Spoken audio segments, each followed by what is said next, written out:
morning student. In the last class we have completed Euclid division algorithm and in today's class we are starting exercise 1.1. So its first question is you use Euclid's division algorithm to find the SCF of okay बेटा, तो इस question में हमें बोला गया है कि हमें एचसीएफ फाइंड आउट करना है। डिफरेंट नंबर्स हमें यहाँ पर गिवन है और यहाँ पर मेंशन किया गया है कि एचसीएफ फाइंड आउट हमें किससे करना है, यूक्लिड डिवीजन एल्गोरिथम से करना है। लास्ट क्लासेस में आपको बता चुका हूं कि एचसीएफ फाइंड आउट करने के हमारे पास दो मेथड होते हैं। First one is prime factorization method जो आप क्लास 9th तक पढ़ते आए हो, और अभी क्लास 10th में हमें एक और मेथड मिल गया है जो कौन सा है बेटा, यूक्लिड डिवीजन एल्गोरिथम। इसका मतलब ये बिल्कुल भी नहीं है कि अब आप प्राइम फैक्टराइजेशन मेथड का यूज नहीं कर सकते एचसीएफ फाइंड आउट करने के लिए।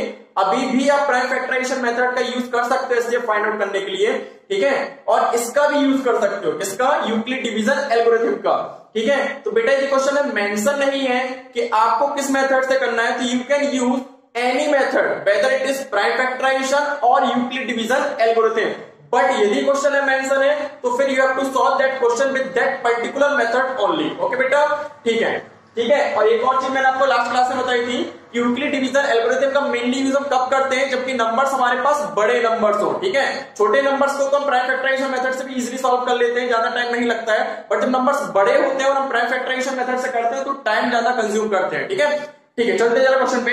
तो इस क्वेश्चन को हमने मेंशन करके दिया है कि use Euclid division algorithm to find HCF of, that means हमें यहां पर पर्टिकुलरली यूक्लिड डिवीजन एल्गोरिथम से ही क्वेश्चन को क्या करना पड़ेगा, सॉल्व। ठीक है, तो फर्स्ट क्वेश्चन देखते हैं बेटा हमारा क्या है। तो हमारा जो फर्स्ट क्वेश्चन है वो है 135 एंड 225 का एचसीएफ फाइंड आउट करना है यूक्लिड डिवीजन एल्गोरिथम से। क्लियर बेटा, तो मैंने आपसे बोला था कि पहले हम इसके लिए क्या करते हैं, रफ वर्क करते हैं, उसके बाद फिर हम इसको लिखते हैं इसमें एल्गोरिथम के फॉर्म में, that means step by step हम इसको लिखते हैं, ठीक है। तो देखिए बेटा हमारे पास यहाँ पर जो नंबर्स दिए गए हैं वो एक है 135 and the other one is 225। तो पहले तो आपको ये नोट कर लेना है कि इनमें से कौन सा नंबर बड़ा है और कौन सा नंबर बेटा छोटा है। एक क्लियर हमें दिख रहा है कि 135 छोटा है और 225 कैसा है, बड़ा है, ठीक है। अब देख लो, तो हम क्या करेंगे, हम ये करेंगे कि जो हमारा बड़ा नंबर है 225 उसको हम डिवाइड करेंगे छोटे नंबर 135 से, ठीक है। 135 यदि हम 2 टाइम्स भी लेते हैं तो हमारे पास कितना आ जाएगा, 270, तो 225 से कैसा हो जाएगा, बड़ा। तो हमें इसको कितने टाइम्स लेना चाहिए, 1 टाइम, तो 135। 5 में से 5 को माइनस करेंगे 0 हो जाएगा, 12 में से 3 को माइनस करेंगे 9 हो जाएगा।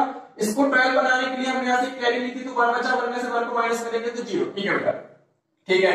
जब लास्ट क्लास में मैंने आपको एल्गोरिथम पढ़ाई थी तो मैंने आपको बताया था कि यदि हमारे पास डिवाइड करने के बाद रिमाइंडर 0 नहीं आता है तो अगेन हमें डिवाइड करना है, और अगेन हमें डिवाइड कैसे करना है, तो जो आपका फर्स्ट स्टेप है या प्रीवियस स्टेप है उसका जो रिमाइंडर रहता है उससे हमें डिवाइड करना है किसको, प्रीवियस डिवाइजर को।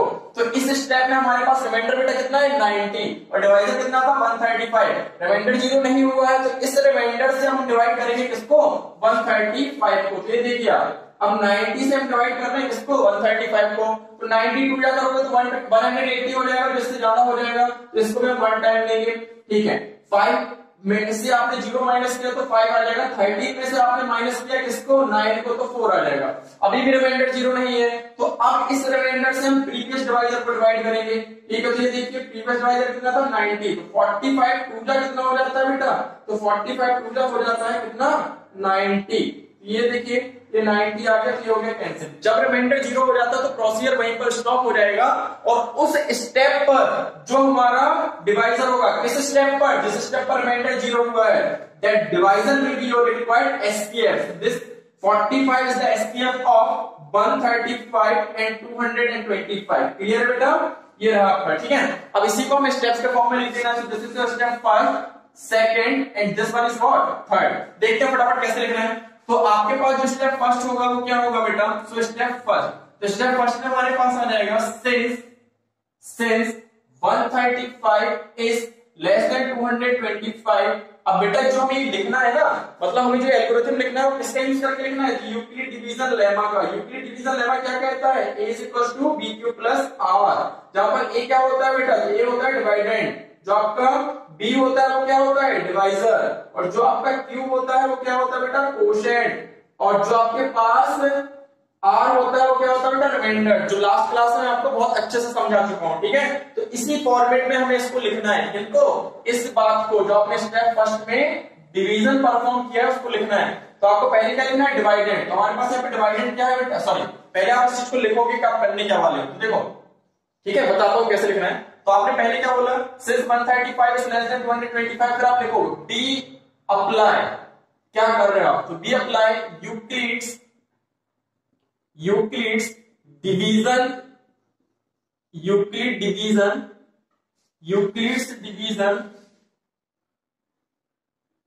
लेमा। अभी यूक्लिड डिवीजन लेमा किसके साथ अप्लाई कर रहे हो, तो इन दोनों नंबर्स के साथ। Be apply Euclid division lemma with 135 and 225, किस लिए कर रहे हैं, टू गेट। आप बेटा जो मैंने अभी आपको बताया था वो आपको करना है, मतलब आप इस तरीके से लिखना है। ठीक है, क्योंकि लेमा में इस तरीके से लिखते हैं, मतलब divided equals to divisor into quotient plus reminder. तो इस स्टेप पर देखिए आप, डिवाइडेड कितना बेटा हमारा 225, तो आप ये लिख दोगे। फिर हमें क्या लिखना है, डिवाइजर। तो डिवाइजर कितना बेटा इस स्टेप पर, तो इस स्टेप पर हमारा डिवाइजर है 135। ठीक है, क्वोशंट इस स्टेप पर कितना था 1, और रिमाइंडर क्या था बेटा, तो रिमाइंडर आया था इस स्टेप पर, ये देखिए 90, कितना आया था 90। ठीक है, स्टेप सेकंड, क्योंकि एल्गोरिथम का मीनिंग ही क्या होता है, step by step. Step second, तो अभी आप क्या लिखोगे, since remainder 90 is not equal to 0। जो आपके पास फर्स्ट स्टेप पर रिमाइंडर 90 आया तो 0 के इक्वल नहीं है ना। Again be apply Euclid's division lemma with, आप किसके साथ अप्लाई करोगे, तो आपने देखो किससे किसको डिवाइड किया था, तो जो आपका प्रीवियस स्टेप पर रिमाइंडर था उससे आपने किसको डिवाइड किया था, डिवाइजर को। तो आप किसके साथ अप्लाई करेंगे, तो हम अप्लाई करेंगे इस रिमाइंडर और इस डिवाइजर के साथ। ठीक है, दैट मींस ये जो आपका रिमाइंडर होगा इसके साथ और ये जो डिवाइजर था इसके साथ। तो आप लिख दोगे be apply Euclid division lemma with 90 and 135 to get. अब क्या करना है, तो स्टेप सेकंड पर आ जाओ। ये रहा बेटा स्टेप सेकंड, फिर से वही पूरा का पूरा फॉर्मेट, क्या divided equals to divisor into quotient plus reminder. तो यहां पर जो डिवाइजर बेटा वो कितना है, तो सॉरी पहले क्या लिखना है, डिवाइडेड। तो डिवाइडेड कितना है 135 इज इक्वल्स टू डिवाइजर। तो सेकंड स्टेप पे डिवाइजर कितना है 90, क्वोशंट कितना है बेटा 1, और रिमाइंडर कितना आया था 45। ठीक है बेटा, अब स्टेप थर्ड से हमारी लैंग्वेज में थोड़ा सा चेंज आएगा। क्या आएगा, we consider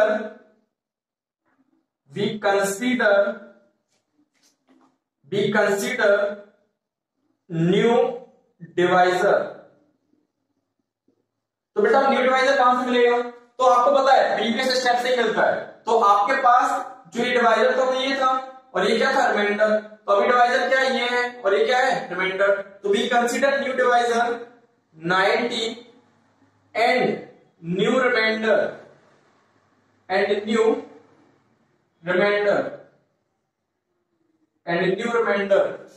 तो न्यू रिमाइंडर कितना होगा बेटा 45 and apply Euclid's division lemma to gate.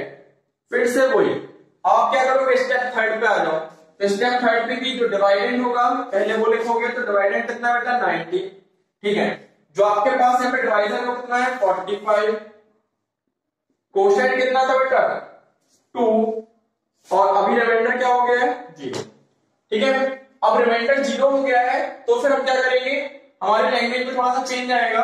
यदि रिमाइंडर 0 नहीं हुआ होता तो फिर आपके पास जो थर्ड स्टेप वाली लैंग्वेज है इसी को आप दोबारा से लिखते। ठीक है, दैट मींस क्या लिखते, वी कंसीडर न्यू डिवाइजर, जो भी आता, जैसे अभी हमारे पास कितना है 45 एंड न्यू रिमाइंडर, अभी तो 0 आ गया, सपोज करो 0 के कुछ भी होता तो वो लिखते, फिर लिखते हैं apply Euclid division lemma to get. ठीक है, ये फॉर्मेट चलता रहता है आपका कब तक, जब तक रिमाइंडर 0 नहीं आता। लेकिन अभी क्या आ गया बेटा, अभी हमारा रिमाइंडर आ गया है 0। तो जब रिमाइंडर 0 आ गया तो आप लिखोगे फिर the remainder has now becomes 0. What? 0. Reminder क्या हो गया बेटा, तो रिमाइंडर has now becomes 0। तो आपको ये मेंशन करना पड़ेगा कि रिमाइंडर हमारा क्या हो गया है 0। So our procedure stop. तो बेटा हमारा प्रोसीजर क्या हो जाएगा, यहीं पर आकर स्टॉप हो जाएगा, रुक जाएगा। फिर आप बोलोगे since the divisor at this stage इस स्टेज पर हमारा डिवाइजर क्या था बेटा, जब जीरो हुआ, जीरो से स्टेप पर हुआ है, तो इस स्टेप पे हमारा डिवाइजर क्या था 45 इज 45। therefore HCF ऑफ, ये रहा नंबर आपके 135 एंड 225 इज 45। ठीक है बेटा, ये रहेगा आपका क्या, the reminder has now become 0। So our procedure stops since the divisor at this stage is 45, therefore SCF of this is, that means this what 135 and 225 is 45। Okay बेटा, देखिए जल्दी से चलते हैं जरा नेक्स्ट क्वेश्चन पे अपने। Now question number second. So second question is 196 and 38,220। Clear, चलते हैं। इसका भी हम पहले क्या करते हैं बेटा, रफ वर्क करते हैं। तो यहां पर भी हम क्या देखेंगे, हमारे पास जो सेकंड क्वेश्चन है उसमें नंबर्स क्या है 196 एंड 38,220। क्लियर बेटा, तो वही तरीका रहेगा हमारा कि पहले भी देखेंगे कौन सा छोटा नंबर है और कौन सा बड़ा। तो आपको दिख रहा है यहाँ पे सिंस 196 इज स्मॉलर देन 38,220। ठीक है, तो फटाफट हम करते हैं इसको डिवाइड, किसको 38220 को हम डिवाइड कर रहे हैं 196 से। क्लियर है, देखते हैं कितने टाइम्स में जाता है। तो यदि हम इसको 2 टाइम्स भी लेते हैं तो 382 से क्या हो जाएगा ज्यादा, तो हम कितने टाइम लेंगे बेटा 1 टाइम। तो 1 टाइम में कितना आ जाएगा 196। 12 में से 6 को माइनस करोगे 6 आ जाएगा। 12 बनाने के लिए यहां से कैरी ली थी, यह क्या था 7। ठीक है, क्या हो गया था 7 में से 9 तो माइनस होगा नहीं, तो 7 को क्या बनाओगे हम 17। क्या बनाते हैं बेटा 17 में से हम कितना माइनस करने वाले हैं, तो 17 में से हम माइनस करने वाले हैं 9 को, तो कितना आ जाएगा 8। कितना आ जाएगा 8। ठीक है, अभी देखते हैं यहां से कैरी ले ली थी, क्या था 3 में से हम कैरी लिए तो कितना बचा 2 में से हम माइनस किया तो 1। ठीक है, अब आप क्या करोगे, इस 2 को नीचे लाओगे। ठीक है, अब देखते रहे कितने टाइम्स में जाता है। तो 196 9 जा 9 6 जा 54, 9 9 जा 81 प्लस 5 कर दोगे तो 86, 9 1 जा 9 प्लस 8 करोगे तो कितना आ जाएगा 17। That means 1764। ठीक है, 9 से ज्यादा तो हम ले नहीं सकते।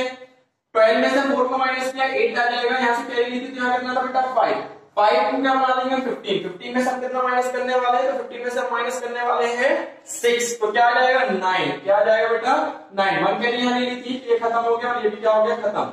अभी क्या आया 98, ऊपर से आप क्या लाओगे, ऊपर से आप लाओगे 0। ठीक है, तो 196 तो 5 जा 5 6 जा 30, 5 9 जा 45 प्लस 3 कर दोगे तो कितना हो जाएगा 48, 5 1 जा 5 प्लस 4 करोगे तो कितना आ जाएगा 9। दैट मींस कितने टाइम्स में चला गया, पहले गया था 9, फिर ये कितना हो गया 5। तो आप देख रहे हो कि यहाँ पर आकर क्या हो गया 0। ठीक है, यहाँ पर आकर क्या हो गया 0। तो ये तो बेटा फर्स्ट डिवीजन में ही 0 हो गया। सेकंड बार तो ऐसा करना नहीं पड़ा ना हमें, रिमाइंडर देखो एक बात मैं बता दूं, पहला क्वेश्चन जो था और दूसरा क्वेश्चन कंफ्यूजन बिल्कुल क्रिएट नहीं करना है। फर्स्ट क्वेश्चन में क्या हो रहा था कि पहली स्टेप में हमें रिमाइंडर मिल गया था। ठीक है, लेकिन यहाँ पे क्या हो रहा है, यहाँ पे रिमाइंडर अभी मिला है। क्यों, क्योंकि डिवीजन भी होता हुआ चला जा रहा था, ये कंप्लीट नहीं हुआ था। उसमें फर्स्ट स्टेप पे ही डिवीजन कंप्लीट हो गया था, इसलिए हमने उसका क्या किया था अगेन डिवीजन किया था। लेकिन यहाँ पर तो अभी डिवीजन अभी कंप्लीट हुआ है और फर्स्ट स्टेप में ही इसका रिमाइंडर क्या हो गया है 0 हो गया। ठीक है, देखते हैं इसको किस तरीके से देखोगे आप। Step first since 196 is smaller than 38,220, we apply Euclid's division lemma with 196 and 38,220 to get। फिर से कोई तरीका, पहले क्या लिखोगे आप, तो तरीका हमारा क्या होता है, तरीका हमारा होता है dividend equals to divisor into quotient plus remainder. यहाँ पर हमारा डिवाइडेड क्या है बेटा, तो 38,220। डिवाइजर क्या था बेटा, तो डिवाइजर था 196, कोशेंट क्या था 195 और जो रिमाइंडर आ गया वो क्या है 0। तो इसी स्टेप पर हमारा रिमाइंडर 0 आ गया है। तो इस स्टेप पर ही जो हमारा डिवाइजर होगा वो हमारा क्या हो जाएगा SCF। तो आप लिख दोगे जो आपने वहां लैंग्वेज लिखी थी वो सेम लैंग्वेज आप यहां पे लिखोगे। क्या लिखने वाले हो the remainder becomes 0, the remainder becomes 0, so our procedure stops। Okay, फिर क्या लिखोगे since the divisor at this stage is 196 is what 196, therefore SCF of 196 and 38,220 is 196। Clear बेटा, ये हो गया। ठीक है, now question number 3, that means first question का third part.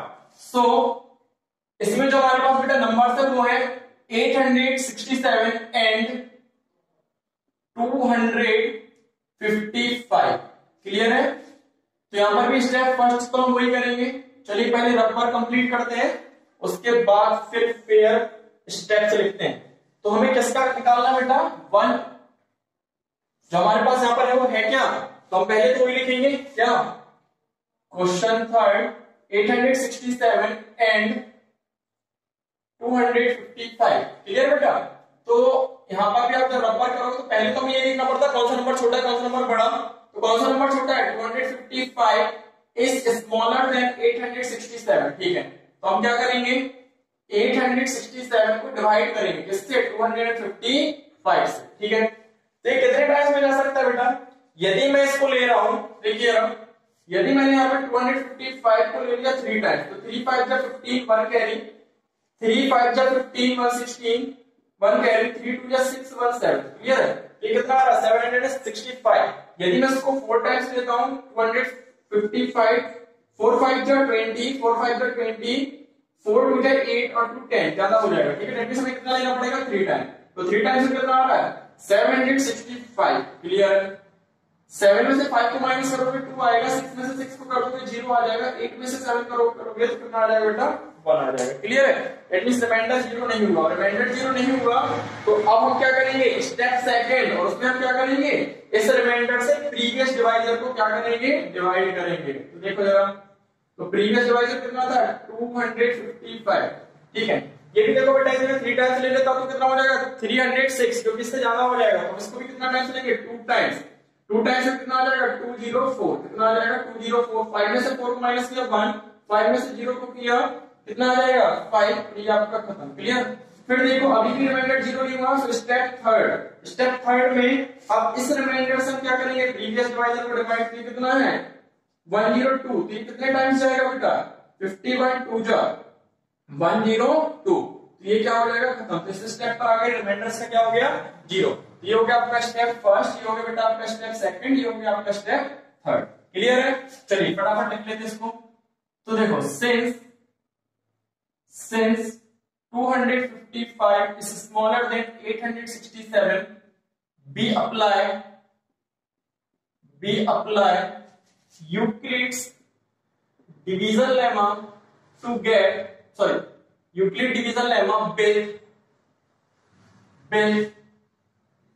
867 and 255 to get फिर से वही तरीका रहेगा हमारा क्या dividend equals to divisor into quotient plus reminder.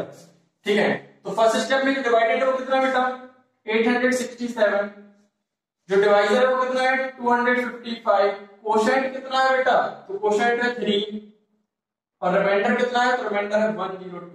Clear है, step second since remainder 102 is not equals to 0, we apply Euclid's division lemma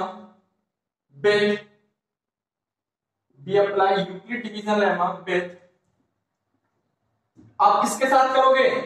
तो न्यू रिमाइंडर और डिवाइजर, ठीक है। तो ये देखो विथ 255 एंड 102 टू गेट, फिर से आ जाओ अपने सेकंड स्टेप पर। तो फिर से वो divider equals to divider into quotient plus reminder. तो यहां पे डिवाइडर कितना बेटा? 255, जो डिवाइजर है वो कितना है? 102, क्वोशिएंट कितना है बेटा? 2, और इस स्टेप पर रिमाइंडर कितना था? 51। फिर मैंने आपको बताया था स्टेप थर्ड से लैंग्वेज चेंज होती है, तो स्टेप थर्ड से जो लैंग्वेज चेंज होगी उसके बारे में अगर हम बात कर लें तो स्टेप थर्ड से हमारी लैंग्वेज में क्या चेंज आना है? B consider new divisor. तो बेटा न्यू डिवाइजर कहां से मिलेगा? पुरानी स्टेप से, तो ये हो जाएगा new divisor 102 and new reminder, वो भी पुरानी स्टेप से मिलेगा, मतलब प्रीवियस स्टेप से मिलेगा। तो ये कितना होगा? 51 and apply Euclid's division lemma to get. Step third पे देख लो, ये रहा हमारा डिवाइडेंड 102, ये रहा आपका डिवाइजर 51, क्वोशिएंट कितना था बेटा? 2, और रिमाइंडर क्या हो गया था? 0। ठीक है, फिर आप क्या लिखोगे? फिर आपकी वही लैंग्वेज, कौन सी language? The reminder has now become 0, the reminder has now becomes 0, the remainder has now becomes 0। ठीक है, आपने क्या बोल दिया कि रिमाइंडर क्या हो गया? 0 हो गया। So our procedure stops। हमारी प्रोसीजर अब क्या हो जाएगी? स्टॉप हो जाएगी, since the divisor at this stage is, इस स्टेज पर बेटा जो डिवाइजर है वो कितना है? तो इस स्टेज पर हमारा डिवाइजर है 51।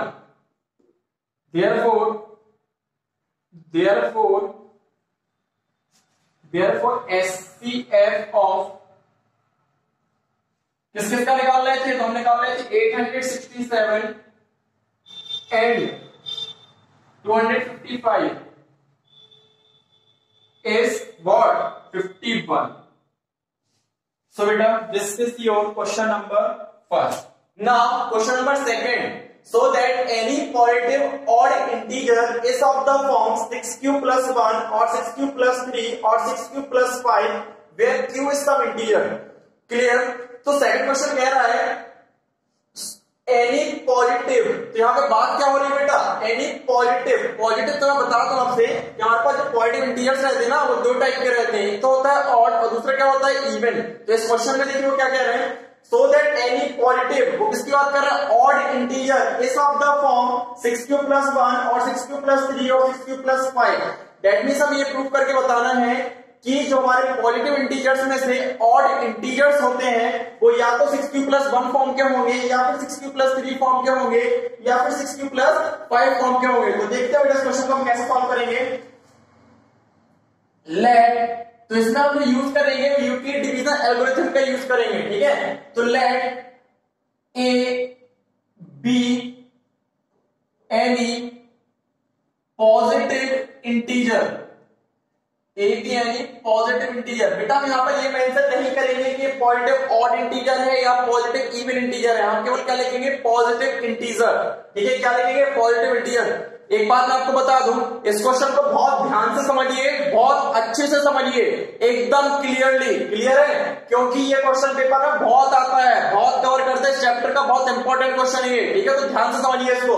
तो आपको याद रखना है कि लेट ए बी यानी पॉजिटिव इंटीजर लिखोगे, ना तो इवन ना ही ऑड, ओनली आप क्या लिखोगे? Positive integer. क्लियर है? तो ए को हमने मान लिया कि कोई पॉजिटिव इंटीजर है, एंड b इक्वल्स टू, तो हमें b की वैल्यू चाहिए, तो b की वैल्यू हमें कहां से मिलती है, तो b की वैल्यू हमें यहां से मिलती है। उसने बोला इस of the form 6q + 1 6q + 3 6q + 5, that means ये जो आपकी वैल्यू रहेगी ना, जो q से पहले लिखी होगी वो क्या हो जाएगी हमारी b। क्यों हो जाएगी b, क्योंकि यूक्लिड डिवीजन एल्गोरिथम में हम यूक्लिड डिवीजन लेमा का यूज करते हैं और वो क्या कहता है a = bq + r। तो यहां पर जो आपके पास ये दिख रहा है 6, ये क्या है हमारा b, तो आप क्या लिख लोगे b = 6। Let a be any positive integer and b equals to 6, then by Euclid's division, Euclid division algorithm, then by Euclid division algorithm, a equals to 6q + r। ठीक है, आप क्या लिख दोगे, यूक्लिड डिवीजन एल्गोरिथम से हम ऐसा लिख सकते हैं कि a इक्वल टू क्या हो जाएगा 6q + r। क्यों होगा, क्योंकि a equal to bq + r होता है और आपने b की वैल्यू बेटा कितनी ली है 6, इसीलिए क्या हो गया a equal to 6q + r। Division lemma क्या कहता है, a equal to bq + r और b की वैल्यू आपने क्या ली है 6, ये 6 हमें कहां से मिला था, तो हमारे क्वेश्चन से। ठीक है, ध्यान से समझते चलना, एक एक बात क्लियर बिल्कुल एकदम। ठीक है, फॉर ये लिख लिया। अब इस q को मैं डिफाइन करना और r को, क्योंकि हमारे पास ये दो अनडिफाइंड टर्म अभी यहां पर है, एक तो क्या है हमारा q और दूसरा r। तो आप लिख दोगे फॉर सम इंटीजर q। ठीक है, q क्या है, कोई इंटीजर है और इसकी वैल्यू जो रहेगी हमेशा या तो रहेगी >0 या फिर क्या होगी इक्वल टू 0। तो ये q को डिफाइन कर दिया, बचा r and r is what, तो r is from 0 to less than d। ठीक है, आपको कंडीशन पता है यूक्लिड डिवीजन लेमा में क्या कहते हैं वो, कि r is greater than equals to 0 but less than b, और बेटा b के प्लेस में हमारे क्वेश्चन में क्या है 6, तो आप क्या लिख दोगे r is greater than equals to 0 but less than 6। तो आपने क्या लिखा, a कोई एक पॉजिटिव इंटीजर है, b की वैल्यू 6 है जो आपको मिली है क्वेश्चन से, then by Euclid division algorithm, Euclid division algorithm में बेटा हम यूज किसका करते हैं, डिवीजन लेमा का, और डिवीजन लेमा क्या कहती है, a equal to bq + r। उसी बेसिस पे आपने लिख दिया, then by Euclid division algorithm a equal to bq + r, but b की वैल्यू 6 थी, इसलिए क्या हो गया 6q + r।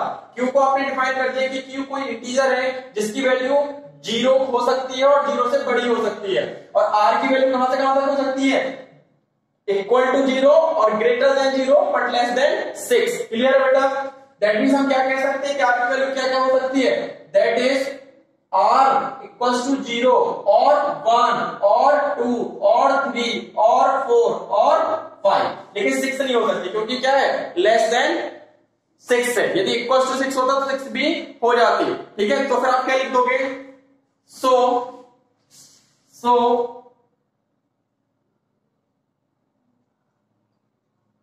a equals to 6q और 6q + 1 और 6q + 2 और 6q + 3 और 6q + 4 और 6q + 5।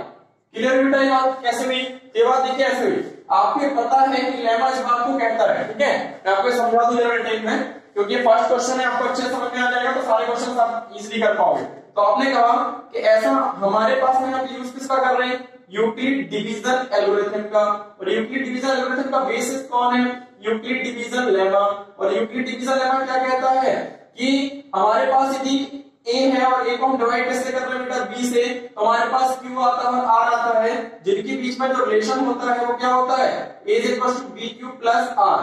हमारे केस में जो a है वो a है बट b की वैल्यू 6 है और r है, लेकिन उसने बता दिया है कि r की वैल्यू बेटा जो है वो क्या होगी, वो ग्रेटर देन इक्वल टू 0 होगी बट लेस देन क्या होगी 6। दैट मींस आपने बोल दिया कि हमारे पास r की वैल्यूज जो हो सकती है वो क्या क्या हो सकती है, 0 1 2 3 4 एंड 5, और r की वैल्यू जब ये हो सकती है तो फिर हमारे पास ये क्या हो सकता है 6q। r की वैल्यू आपने 0 रखी तो 0 आ जाएगी, दैट मींस 6q हो जाएगा। ठीक है, r की वैल्यू जब 1 रख दोगे तो 6q + 1 हो जाएगा, r की वैल्यू 2 रख दोगे तो 6q + 2 हो जाएगा, r की वैल्यू 3 रख दोगे तो 6q + 3 हो जाएगा, r की वैल्यू 4 रखोगे तो 6q + 4, r की वैल्यू 5 रखोगे तो 6q + 5। इसीलिए मैंने यहां पे क्या लिख दिया है, a = 6q और 6q+1 और 6q+2 और 6q+3 अप टू 6q+5। ठीक है बेटा, ये हो गया। फिर आप इसका देखिएगा, फिर आप क्या लिखोगे, इफ a इज, ठीक है, अब आपको पता है कि a इनमें से 1 2 3 4 5 6 में से कुछ भी हो सकता है। ठीक है, तो आप बोल रहे हो if a is of the form 6q और 6q+2 और 6q+4, सॉरी 6q+4। ठीक है, अब मैं आपको एक बात बता दूं, जो आपने बेटे यहाँ पे नंबर लिखे हुए ना, ये 6q+0 6q+1 6q+2 6q+3 6q+4 6q+5, तो जो आपके पास ये रिमाइंडर की वैल्यू है 0 1 2 3 4 5, इनको देखकर हम ये पता लगा लेते हैं कि हमारा ये नंबर जो है वो इवन होगा या ऑड होगा। यदि रिमाइंडर आपके पास क्या है बेटा, कोई इवन नंबर है, ठीक है, रिमाइंडर क्या है बेटा, यदि आपके पास जो रिमाइंडर है वो इवन नंबर है, दैट मींस वो क्या है, 0 है 2 है 4 है 6 है 8 है, यदि ये सारे हैं तो फिर आप क्या करोगे, तो जो भी आपके पास इन रिमाइंडर से मिलकर एक ही वैल्यू आएगी वो क्या होगी, इवन होगी। वो क्या होगी, इवन। यदि हम अपने केस में देखें तो 6q ये क्या हो जाएगा, इवन। 6q+2 भी क्या हो जाएगा, इवन। 6q+4 भी क्या हो जाएगा, इवन। क्यों, क्योंकि इस क्लास में क्या है, कुछ नहीं लिखा है, 0 है, 2 इवन है, 4 इवन है, तो ये सब क्या हो जाएंगे, इवन। और ये जो बचे हुए रहेंगे ये क्या हो जाएंगे बेटा, इसके लास्ट में ऑड है ना रिमाइंडर 1, तो ये ऑड, ये लास्ट में रिमाइंडर 3 ऑड, तो ये भी पूरा क्या हो जाएगा 6q+3 ऑड। ऐसे 6q+5 भी बेटा क्या हो जाएगा, ऑड। तो आप लिख दोगे कि यदि a जो है वो 6q+0 6q+2 6q+4 के फॉर्म का होगा तो फिर ये क्या हो जाएगा, then a is an even integer। ये क्या हो जाएगा, इवन इंटीजर हो जाएगा। ठीक है, ये क्या हो जाएगा, इवन इंटीजर। और आपको मैं ऑलरेडी बता चुका हूं कि कोई पॉइंट इंटीजर या तो क्या होगा, इवन या फिर क्या होगा, ऑड, तो आप उसको ही मेंशन करके बता दोगे। Also a positive integer is either even or odd। और आपको यही पता है कि कोई पॉइंट इंटीजर या तो क्या हो सकता है, इवन हो सकता है या फिर क्या हो सकता है, ऑड। तो a यदि इन फॉर्म्स में है तो क्या हो गया, इवन, तो बचे हुए फॉर्म्स में क्या हो जाएगा, ऑड। तो आप लिख दोगे therefore any पॉजिटिव, इवन की बात तो हो गई, अब क्या बचे बेटा, odd. Any positive odd integer is of the form, तो जो बचे हुए फॉर्म है ये सब तो होगा इवन, 6q 6q+2 6q+4, तो बचा हुआ क्या है, 6q+1 is of the form 6q+1 और 6q+3 और 6q+5। ठीक है बेटा, ये हो गया आपका क्वेश्चन। एक और चीज यहां पे मैंने और क्यों लगाया है, क्योंकि इनमें से किसी एक फॉर्म का हो सकता है, किस फॉर्म का है ये कोई अभी एग्जैक्टली पता नहीं, इसलिए हम क्या लगा रहे हैं इसमें, और ये रहेगा आपके सेकंड क्वेश्चन को सॉल्व करने का फॉर्मेट। क्लियर बेटा, okay, note it down. Now question number 3, an army contingent of 616 members is to march behind an army band of 32 members in a parade, full stop। The two groups are to march in the same number of columns, full stop। What is the maximum number of columns in which they can march? मतलब question कह रहा है कि एक army contingent है जिसमें 616 members हैं, इनको एक आर्मी बैंड के पीछे जाना है या चलना है जिसमें 32 मेंबर्स हैं। कुछ इस तरीके से चलना है कि दोनों ही ग्रुप्स के लिए जो नंबर ऑफ कॉलम्स रहे वो कैसे रहे बेटा, सेम रहे। तो कितने हो सकते हैं ऐसे मैक्सिमम नंबर ऑफ कॉलम्स, ये हमें कैलकुलेट करना है। अब जब बात कर रहे हैं maximum common columns, that means highest common column और highest number of common columns हम कैसे निकाल सकते हैं, by computing HCF of 616 and 32।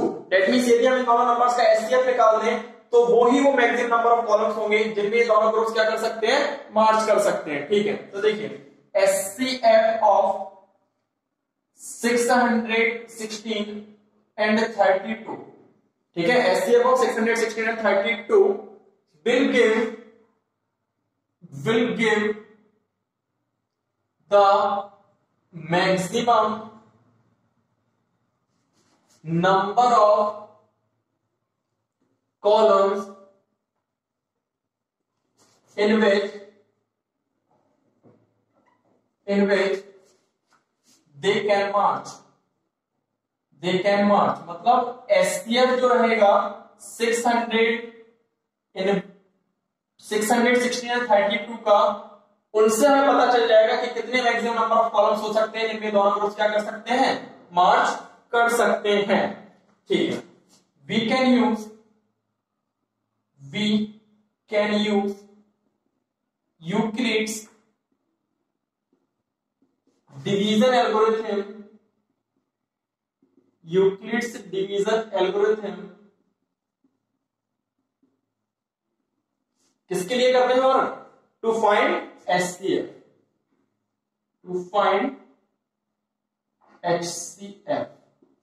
ठीक है, इनका HCF फाइंड आउट करने के लिए। ठीक है, तो हमें नंबर्स क्या है 616 और 32। तो पहले रफ वर्क कर लेते बेटे, यहाँ में जो नीचे करता हूँ ना वो क्या होता है आपका रफ वर्क। लास्ट क्वेश्चन भी जो हमने किया है उसमें जो भी पोर्शन यहाँ पे लिखा हुआ था वो सारा आपका क्या था बेटा, रफ वर्क। ठीक है, ये सारा आपका फेयर है, आपको फेयर करना है।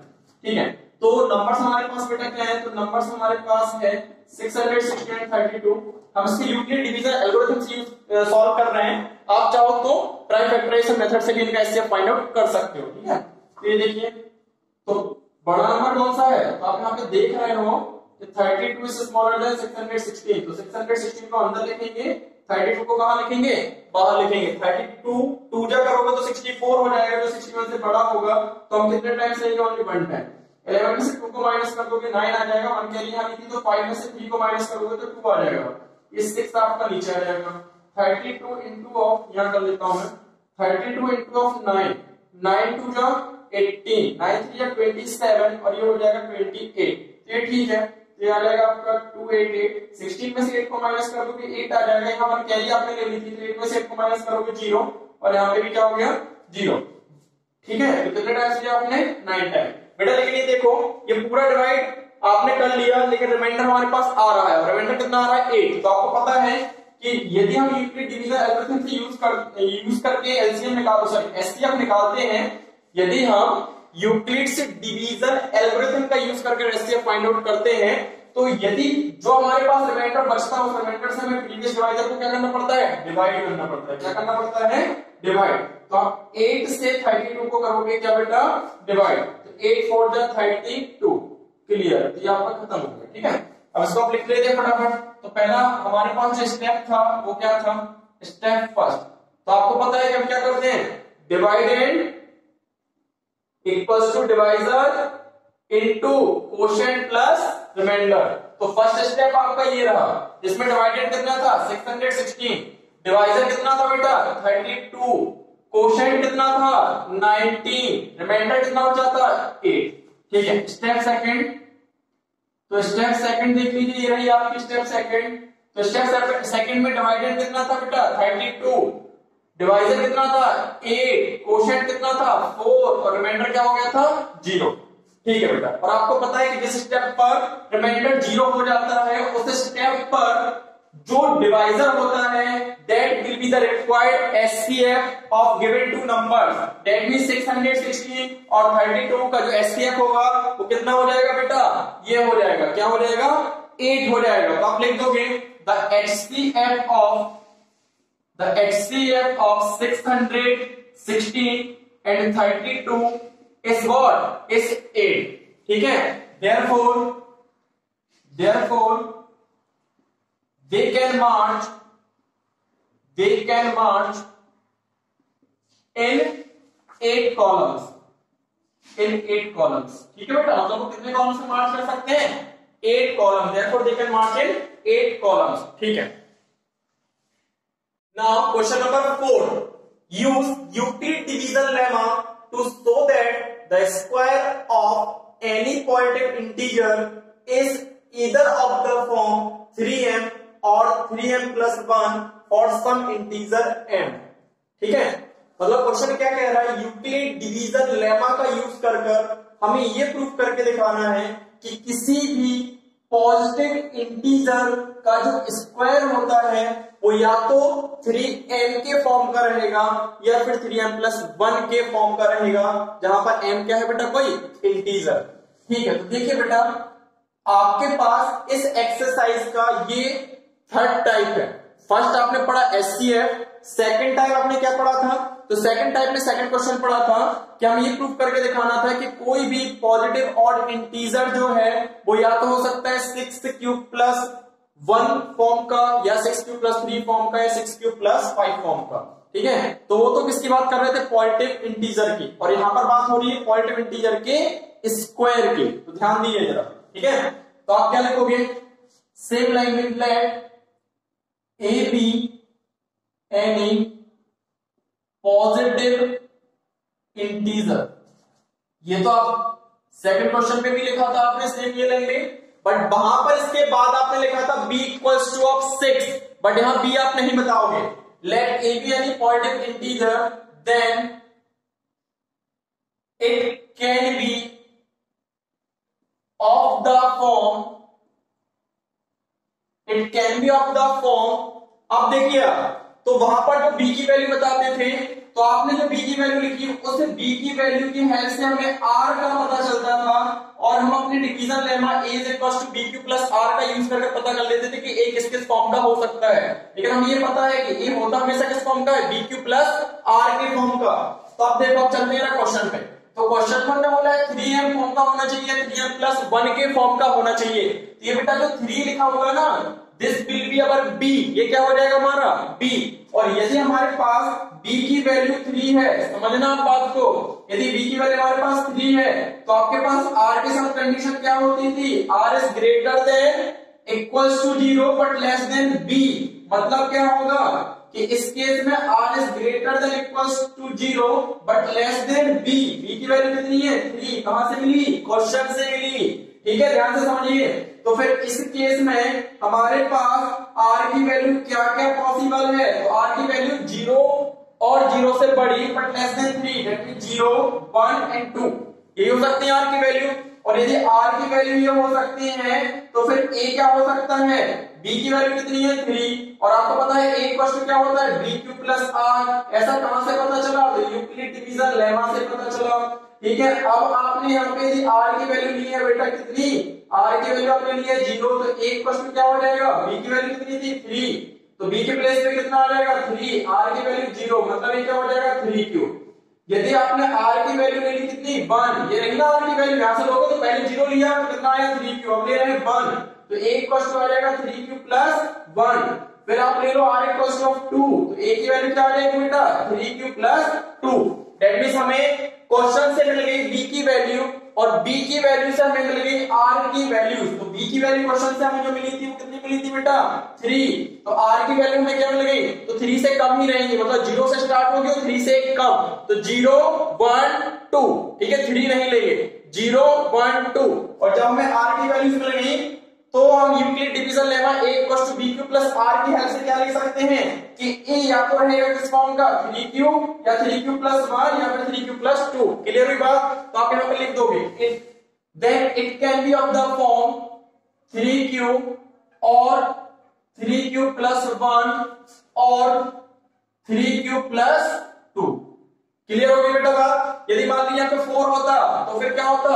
4q, 4q + 1, 4q + 2 और 4q + 3, क्योंकि 4 से 3 क्या होता है? छोटा। ठीक है, चलते हैं। तो आपने लिख दिया of the form 3q, 3q + 1 और 3q + 2। then there exist following cases। अब यहां पर क्या होंगे? ये केसेस होंगे, फॉलोइंग केसेस। तो देखते हैं केस फर्स्ट। अब एक्चुअली में केसेस में हम क्या करने वाले हैं, तो हम जो ए की हमने बोला ना कि ए या तो ये होगा या ये होगा या फिर ये होगा, ये तो हमें पता चल गया कि ये ए जो है वो इन फॉर्म का हो सकता है। लेकिन क्वेश्चन में बात की थी इसके स्क्वायर की, तो फिर हम इसका क्या करेंगे? स्क्वायर। तो केस फर्स्ट जो है उसमें हम ए की वैल्यू कितनी ले रहे हैं बेटा? ए की वैल्यू ले रहे हैं 3q। ठीक है, अब इसका हम क्या करेंगे? स्क्वायर। जब LHS का स्क्वायर होगा तो RHS का भी क्या हो जाएगा बेटा? स्क्वायर। ठीक है, तो a², 3 का स्क्वायर करोगे 9 और q का स्क्वायर q²। तो a² हमारे पास कितना आ जाएगा? 3 को कॉमन निकाल लीजिए आप, तो 3q² आ जाएगा ब्रैकेट में, क्योंकि 3 3 9 होता है और q² का q²। ठीक है, फिर आप लिख दोगे यहां पर अच्छा एक चीज आप कह रहे हो सर आपको सपना आ रहा था क्या कि 3 को ही कॉमन निकालना है, तो बेटा किसको कॉमन निकालना है ये डिसाइड होगा यहाँ से। तो उसने क्या बोला है कि किस फॉर्म का चाहिए, तो उसने बोला था 3 आपका फॉर्म का चाहिए, इसलिए मैंने क्या कॉमन निकाला बेटा 3। यदि 4m बोलता तो मैं क्या निकालता 4m, और 10m बोलता तो मैं क्या निकालता 10 कॉमन निकालता, ठीक है, इसीलिए मैंने यहाँ पे 3 निकाला है। ये हो जाएगा आपके पास a² 3m, और आप बता दोगे बेटा कि where m is equal to, तो जो वैल्यू ब्रैकेट के अंदर लिखी हुई है ये आएगी m में, तो ब्रैकेट के अंदर लिखा हुआ है 3q²। तो आपने प्रूफ कर दिया कि जो हमारे पास a के 3 फॉर्म थे उनमें से पहला फॉर्म 3q का स्क्वायर जो है वो 3m फॉर्म का होगा। अब देखते हैं केस 2, तो केस 2 में आप क्या करोगे, व्हेन a इक्वल्स टू, तो अभी लिया था हमने 3q, अब क्या लोगे सेकंड 3q प्लस 1, और इसका भी हमें क्या करना बेटा स्क्वायर, तो करते हैं इसका भी स्क्वायर। तो बेटा इसमें तो एक टर्म था इसीलिए हो गया था सीधा स्क्वायर, बट इसमें 2 टर्म हो गए तो ये सीधा स्क्वायर नहीं होगा, इसमें लगेगी आइडेंटिटी। कौन सी आइडेंटिटी, a प्लस b का होल स्क्वायर, तो 3q हमारा a हो जाएगा और 1 हमारा क्या हो जाएगा b, तो लगाते हैं आइडेंटिटी, तो a² 2ab और ये b² और ab² मैं लिख भी देता हूं यहाँ पे कि आपने किस आइडेंटिटी का यहाँ पर यूज किया है। तो देखिए फटाफट, आपने यहाँ पर यूज किया है a प्लस बी का होल स्क्वायर, तो मैं यहां लिख दे रहा हूं because a plus b whole square is equal to a² 2ab and b²। ठीक है बेटा, चलते हैं आगे। तो a² इज इक्वल टू 3 का स्क्वायर करोगे 9, q का स्क्वायर q², 2 इंटू 3 करोगे 6q, 2 इंटू 3 इंटू 1 6, और इंटू q तो 6q, 1 का स्क्वायर 1। अभी कॉमन निकालेंगे, तो कॉमन क्या निकालना है, अभी बताया था आपको 3, तो 3 को कॉमन निकालिए, तो 9 में से 3 को निकालोगे तो ये आपका 3q² बच जाएगा, और यहां पर आप निकालोगे किसमें से बेटा 6 में से, तो 6 में से 3 कॉमन निकालोगे तो क्या बचेगा 2, 1 में से निकलेगा नहीं तो 1 रहेगा ब्रैकेट के बाहर। 9q² से 3 को कॉमन निकाला तो 3q² आया, बीच में प्लस था तो प्लस आ गया, 6q में से आपने 3 को कॉमन निकाला तो 2q आ गया, 1 से कुछ भी कॉमन नहीं निकला तो वो है हमारे इस ब्रैकेट के बाहर। अब इसको आप क्या लिखोगे, a² 3m प्लस 1, तो ये आ गया आपका a² 3m प्लस 1। ठीक है, मैं फिर से लिख दे रहा हूं, आपको क्लियर दिखाई देना चाहिए, तो फिर कोई मतलब नहीं है मेहनत करने का। तो आपके पास ये कितना आ गया, आपके पास आ गया a² 3m प्लस 1, ये आपने वेयर m इक्वल्स टू, तो जो ब्रैकेट के अंदर लिखा होगा वो हो जाएगा m, ये कितना है आपका 3q² प्लस 2q। क्लियर बेटा, ये हो गई आपकी m की वैल्यू। तो आपने प्रूव करके दिखा दिया कि a की जो सेकंड फॉर्म थी 3q प्लस 1 वो भी किस फॉर्म, उसका स्क्वायर जो है वो किस फॉर्म में आ रही है 3m plus 1।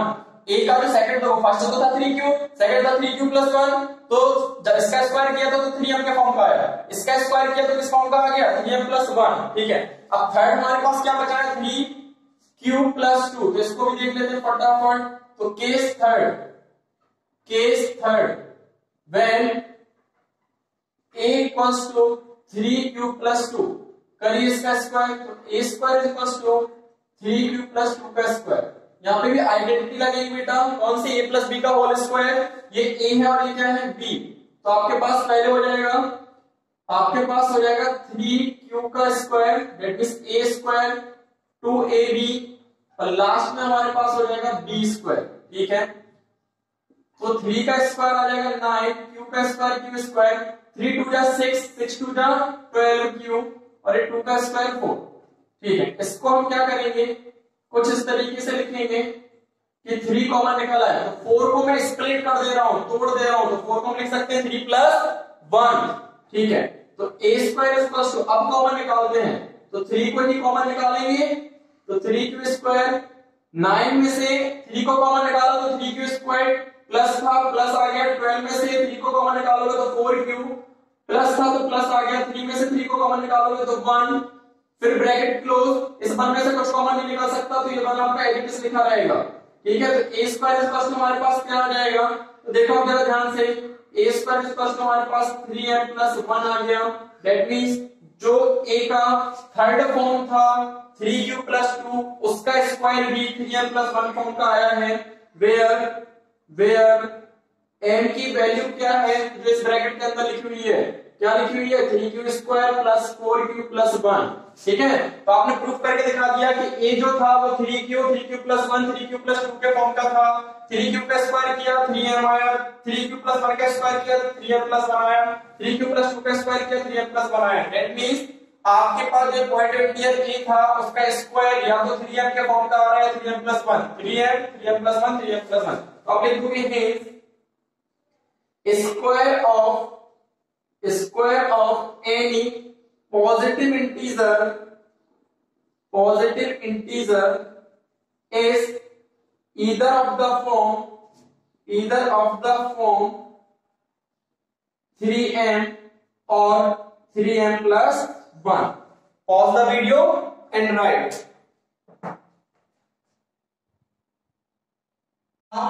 Question number 5. Use Euclid division lemma to show that cube of any positive integer is of the form 9m or 9m plus 1 or 9m plus 8. Last question में square की बात की थी, बात कर रहे हैं बेटा किसकी, क्यूब की। तो सेम फॉर्मेट रहेगा, बस स्क्वायर में क्या हो जाएगा cube.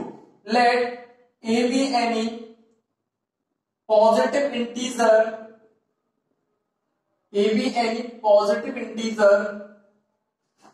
then it is of the form, चलिए it is of the form, अभी पता होना चाहिए किस फॉर्म का होगा। तो लास्ट क्वेश्चन जो था मतलब इसके पहले वाला क्वेश्चन उसमें यहाँ पे 3 था तो b की वैल्यू हमने क्या ले ली थी 3, बट इस केस में कितना है 9। तो b की वैल्यू हम क्या ले सकते हैं, ये देखिए आप b की वैल्यू बेटा हम ले सकते हैं 9, बट यदि b की वैल्यू 9 लेंगे तो r की वैल्यू क्या आएगी 0 1 2 3 4 5 6 7 8, मतलब कितनी 9 वैल्यूज आएंगी। तो हमें 9 फॉर्म्स का क्यूब करना पड़ेगा, क्वेश्चन बहुत लेंथी हो जाएगा।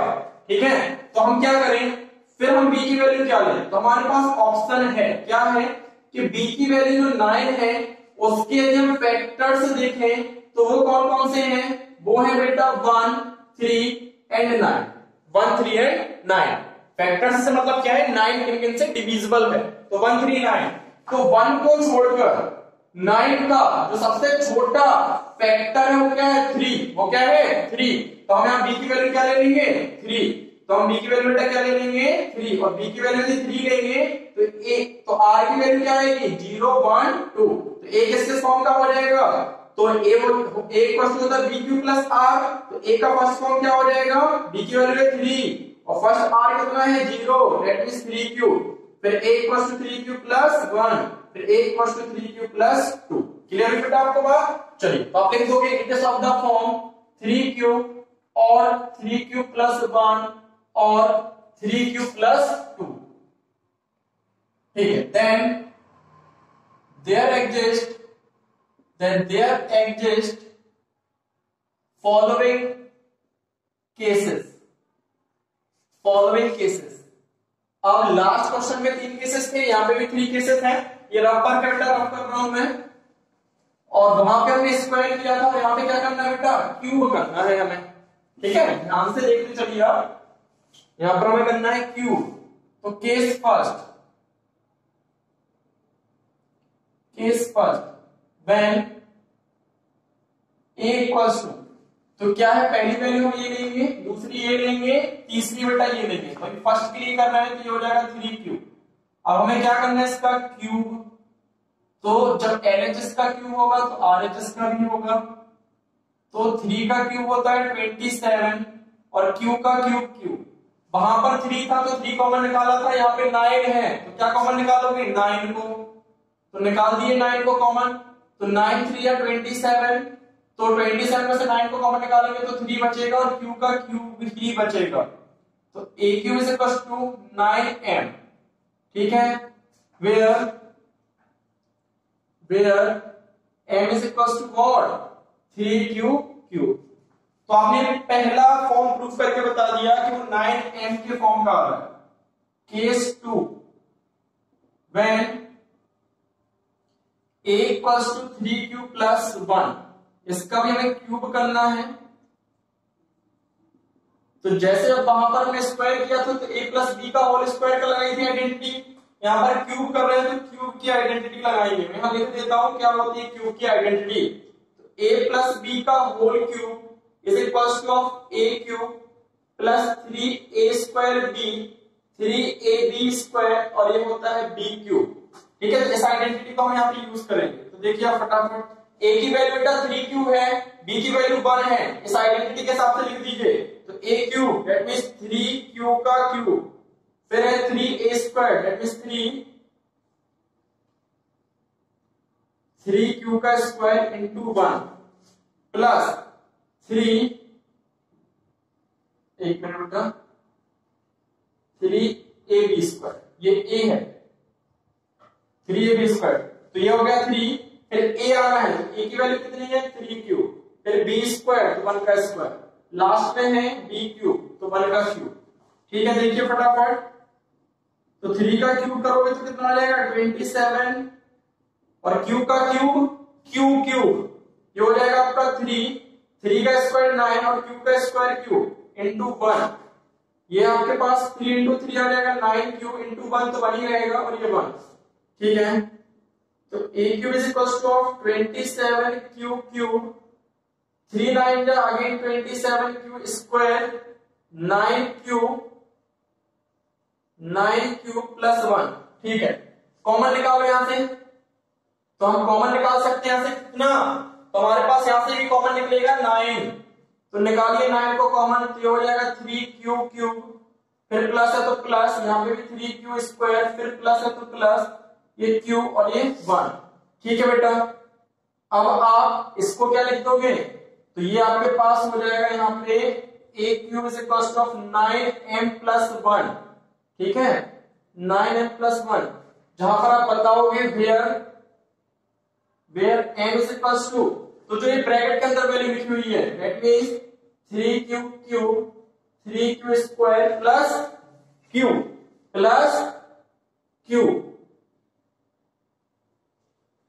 ठीक है, तो आपने प्रूव कर दिया कि सेकंड फॉर्म जो था 3q प्लस 1 उसका क्यूब किस फॉर्म का आ रहा है 9m प्लस 1। देखते हैं case third,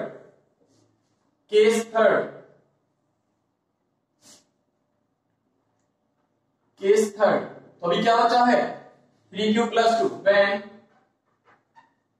a equals to 3q plus 2, तो a क्यूब 3q प्लस 2 का क्यूब, तो इसमें भी सेम ये वाली आइडेंटिटी लगेगी a प्लस b का होल क्यूब, तो ये भी हो जाएगा हमारा 3q का क्यूब 3q का square into 1 plus 3q into 1 का स्क्वायर प्लस 1 का क्यूब। ठीक है, तो a cube is equal two of 27 q cube 3 into 3 का स्क्वायर तो 9q स्क्वायर इंटू, सॉरी बेटा यहां पर मैंने 1 लिख दिया 2 आएगा, और यहां पर भी क्या आएगा 2, यहां पर भी कितना आएगा 2, और इस वाले को ध्यान में रखते हुए लिख दिया होगा। ठीक है, लेकिन यहां b की वैल्यू कितनी बेटा 2, तो 3 का क्यूब 27 q का क्यूब 3 है, 3 का स्क्वायर 9 q का स्क्वायर क्यूब इंटू में 2, ये हो गया आपके पास 3 इंटू, सॉरी मैं इसको 3 इंटू 3 9 क्यूब 2 का स्क्वायर 4 और यहां पर 2 का क्यूब कितना आ जाएगा बेटा 8, तो a cube is equal two of 27 cube 3 9 जा अगेन 27 स्क्वायर इंटू ऑफ 2 कर दोगे तो कितना हो जाएगा 54 3 9 जा 27 इंटू 2 54 9 4 जा 9 इंटू 4 36 क्यूब और ये कितना है बेटा 8। क्लियर है, अब यहां से कॉमन निकालिए। एक बार आपको फिर से बता दे रहा हूं हमने क्या किया है, इसका हमने क्यूब किया था तो 27 क्यूब तो ये रहा 3 इंटू 9 3 9 जा 27 इंटू 2 54 9 4 जा 36 8 था तो 8 कॉमन निकालिए आप 9 को, तो ये कितना हो जाएगा आपके पास 3q क्यूब, प्लस का तो प्लस, 9 6 जा 54, ये हो जाएगा 6q स्क्वायर, 9 4 जा 36 और ये 8 आपका बाहर ही रहेगा। तो a cube is equal to बेटा हमारे पास आ रहा है 9m प्लस 8, 9m प्लस 8, ठीक है। तो ये आ गया आपके पास 9m प्लस 8, वेयर m की वैल्यू क्या है, तो ये ब्रैकेट के अंदर लिखी हुई है 3q cube plus 6q square plus 4q। Clear बेटा? तो आपने प्रूफ करके दिखा दिया कि 3q प्लस 2 जो है ना उसका क्यूब भी किस फॉर्म का आ रहा है, 9m प्लस 8 के फॉर्म का आ रहा है। तो आपने देखा कि आपके पास पहला फॉर्म था 3q का क्यूब 9m, दूसरा फॉर्म था 3q प्लस 1, एक क्वेश्चन 3q प्लस 1, इसका भी क्यूब किया 9m प्लस 1, थर्ड था 3q प्लस 2, उसका भी क्यूब किया तो 9m प्लस 8, मतलब या तो 9m आ रहा है या फिर 9m प्लस 1 आ रहा है या फिर 9m प्लस 8। तो आप लिख दोगे hence cube of any positive integer, cube of any positive integer is either of the form 9m or 9m plus 1 or 9m plus 8. Pause the video and write. So this is your exercise 1.1.